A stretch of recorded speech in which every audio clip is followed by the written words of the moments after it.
News today और मैं हूं आपके साथ मानवी ठाकुर। शुरुआत करते हैं आज की खास खबरों से। उत्तर प्रदेश में आए दिन चोरी, लूटपाट और अन्य आपराधिक घटनाएं सामने आती रहती हैं। इसी बीच वाराणसी जिले की एक बड़ी खबर सामने आई है, जहां पुलिस ने लूट की एक घटना का खुलासा किया है। इस दौरान लूट की घटना में शामिल 2 आरोपियों को गिरफ्तार कर लिया गया है। आरोपियों ने चौकी इंचार्ज के साथियों के साथ मिलकर लूट की घटना को अंजाम दिया था। चंदौली और वाराणसी की बॉर्डर पर 22 जून की रात को एक ज्वेलरी दुकान के साथ लूट की घटना हुई थी। इस दौरान आरोपियों ने व्यापारी की कुल 42,50,000 रुपए की लूट की थी। वहीं पुलिस को सूचना मिलते ही आरोपियों की तलाश शुरू कर दी गई थी। इस मामले में पुलिस ने सर्विलांस के जरिए वाराणसी कैंट थाने के नदेसर चौकी पर तैनात आरोपी दरोगा सूर्य प्रताप पांडे समेत उसके अन्य साथियों को हिरासत में ले लिया। पुलिस ने लूट की घटना में शामिल 2 साथियों को साक्ष्य के आधार पर गिरफ्तार कर लिया है। किस तरह का वर्कआउट है और क्या रिकवरी है, क्या ये विगत में 22 तारीख को एक घटना घटित हुई थी, जिसमें वादी द्वारा बताया गया कि कुछ अज्ञात लोग बस के अंदर चढ़े और उनके पास रखा 40 लाख के अराउंड जो कैश है वो लूट ले गए थे।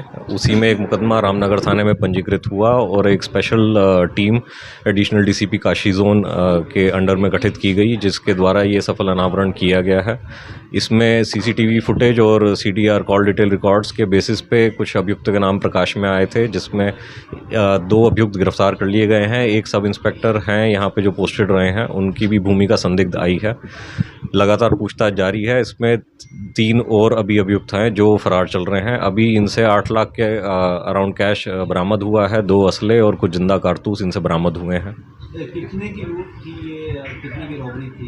ये जो इनका मोडस ऑपरेंडी है, उसमें वादी ने ये बताया था कि टोटल 93 लाख के अराउंड ये कैश उनके पास था, लेकिन जो लूटे गए पैसे थे वो सिर्फ 42 लाख कुछ के अराउंड धनराशि उनसे लेके गए थे। तो जो मोडस ऑपरेंडी इनकी सामने आई थी वो ये थी कि जो यहाँ पे इनका जो मुखबिर है, जो वहाँ पे वॉच करता है कि कौन कितने पैसे लेके चल रहा है, उनके पास जो टोटल धनराशि होती है वो कभी पूरी नहीं लूटते हैं। उसमें से सिर्फ आधी धनराशि लेकर के बाकी वापस कर देते हैं, जिसके डर से अगला जो है कंप्लेंट नहीं करता है। इसमें जो पुलिस की भूमिका जो एक सस्पेक्ट के तौर पर या क्या क्लियर हो गई है, और कहाँ पे वो किस पोस्ट पे कहाँ पे तैनात थे, क्या भूमिका इस रॉबरी में रही? अभी ये सब इंस्पेक्टर यहाँ पे एक चौकी पे तैनात थे। अभी इनसे पूछताछ की जा रही है, जो भी हमारे पास एविडेंसेस आए हैं, और विवेचना का, क्योंकि ये अभी विषय है और सरकारी कर्मचारी हैं। ये इस तरीके से बनाया गया था, बताया जा रहा है कि बकायदा चौकी इंचार्ज जो है वो उसमें पूरी तरह से शामिल थे।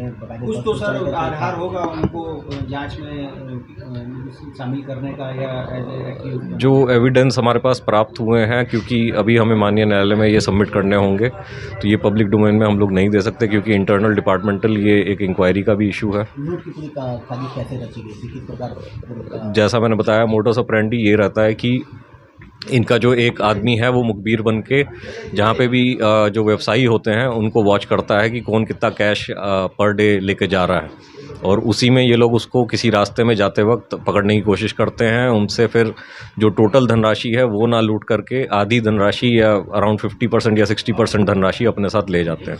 तो क्या बताते थे ये अपने आप को बताते हैं कि हम लोग क्राइम टीम है, हम लोग आपकी चेकिंग करने आए हैं, हमें संदिग्ध सूचना मिली है कि आप लोग कुछ अवैध चीज़ें लेकर जा रहे हैं। 2 असले बरामद हुए हैं और कुछ जिंदा कारतूस बरामद हुए हैं। वर्दी में यूनिफॉर्म में रहते हुए करते रहे कि किस तरह से सिविल ड्रेस में ही? इसकी अभी पूछताछ की जा रही है कि कहाँ कहाँ हमारे को फुटेज मिल पाएगा जहाँ पे ये वर्दी इन्होंने यूज़ करी है कि नहीं करी है। सर, प्राथमिक जांच में ये कुछ बातें सामने आ रही हैं कि ये लोग और भी घटनाओं को अंजाम दे चुके हैं, इस पर भी कार्रवाई, क्योंकि जो इनमें से एक अभियुक्त हैं उन पे जुवेनाइल एक्ट में 302 का मुकदमा चल चुका है, उसमें ये सजा याफ्ता थे, और दूसरा जो है उनके ऊपर 363-66 का भी मुकदमा रहा है। इसके अलावा जो घटनाएं बताई जा रही हैं कि पूर्व में भी की गई हैं, क्योंकि किसी ने हमें लिखित सूचना नहीं दी थी। जैसा बताया गया कि व्यापारी जब आधा पैसा लूट लिया जाता था तो कोशिश करते कि कंप्लेंट ना हो, यही मोडस ऑपरेंडी का फ़ायदा उठाते थे ये लोग।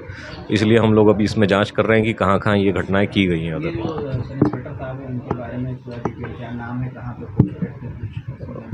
वो आपको जो प्रेस नोट प्रदान किया गया है उसके अंदर पूरी जानकारी है, जहाँ जहाँ ये रहे हैं। भूमिका सर कुछ क्या रही होगी? लगातार ये टच में थे घटना के दिन और उससे पूर्व में भी, यही अभी जानकारी आई है, और बाकी जो विवेचना में हमारे पास आएंगे संज्ञान में तथ्य, उस पर कार्रवाई की जाएगी।